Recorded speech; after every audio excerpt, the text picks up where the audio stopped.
Now I'm going to teach you how to use the drill. So I'm going to start with this. So we have at least two different types of drill. And later we're going to talk about the rotary hammer drill. That is something that I have in another over there. But now let's focus at least in the basics, so that way you're going to learn how to use them and how. They are similar, they're not the same. So basically, it doesn't matter the brand. It could be Milwaukee, Rigid, Ryobi, Bosch, DeWalt, whatever. Is basically all of them are the same. Maybe they have the knobs in different places, but basically they work the same. So let's start with the basic. As you can see here, we have the drill. This is the smallest one. I like it. I bought both because, you know, sometimes you have to make holes in small places, and this is a good thing. With this one, is like maybe 2 or 3 inches longer. So also it's lighter. So if you want to use it, it will help you, you know, at least for the quick shops. If you need something bigger, I use the other one. So I'm going to show you this. So for instance, here in this case, we're going to use everything cordless. So all you have to do is push here, and then you remove the battery. In another brands, it might be different. Let's say this, push here, and then you're going to release it that way.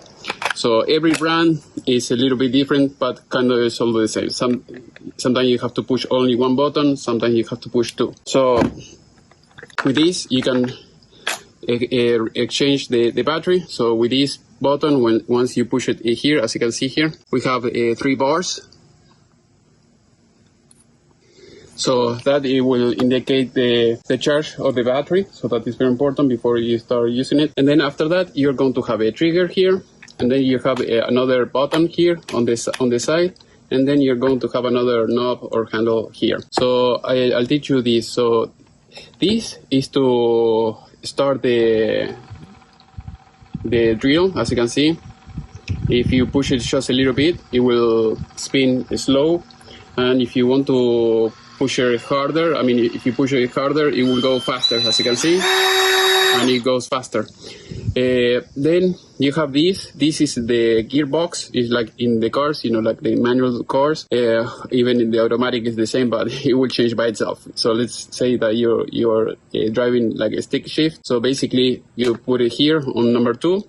And then you're going to have the fastest speed. If you put it here on number 1, it's the slowest speed with this gear, but you're going to have more torque. So if you have to remove a screw or you have to make a hole, let's say that you want to use a paddle bit or something like that, and you're using number 2, and is stopping, is not going any further than that, and then you can switch to number 2, and then that will give you more strength or more torque, and then you're going to be able to make the hole. Now we have this button that you see here. So you can push it from one end or to the other end. Also, you can leave it in the middle.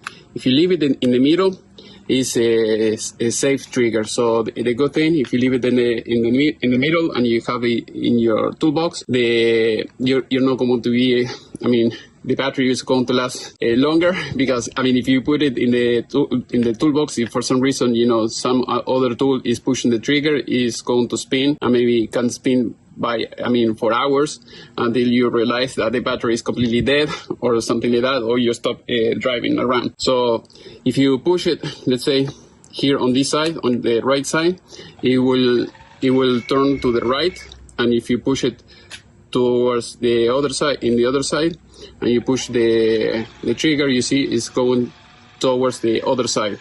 So that way you can use it to make the old screws in or remove the screws. So that is how it works. Also, it has a light here. So also, now we are going to talk about the torque. So if you want to change the torque, so that way you're not going to damage the screw, you can do it from here. So let's say I want to use it in 22. That will be the strongest one, torque. So you put it like this here, and as you can see, I'm switching this. So that way, if I push here on the right, it will turn to the right and it will adjust. So in order to adjust the bit, you have to push. You have to grab it here. As you can see, you will hear the click. That means that it's tightening this up and it's not going to go anywhere. In the past, with the old drills, you used to have a key here on the chuck, and then you could remove it or remove the bit.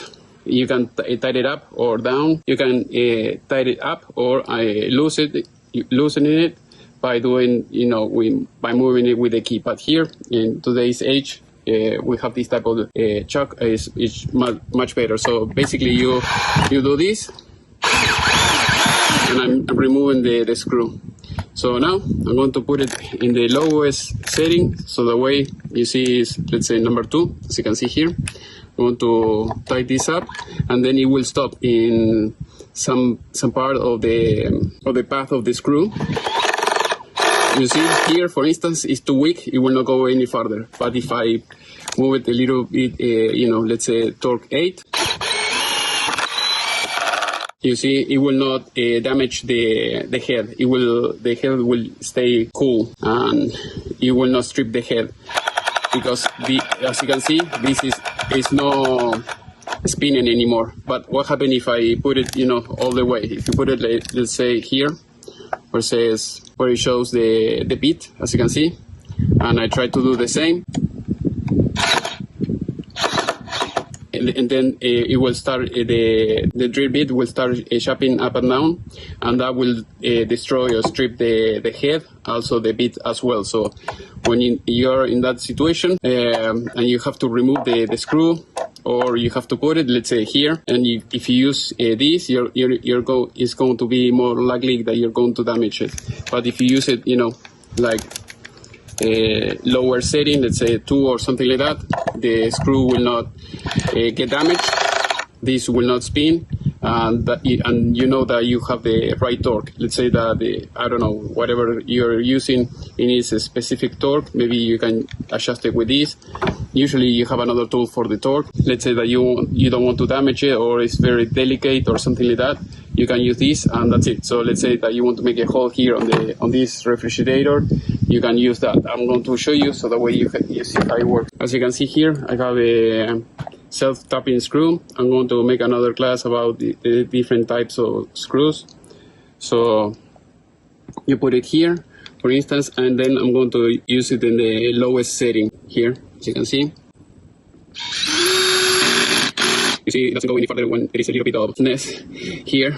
So that way you can move it a little bit higher, and it will go all the way.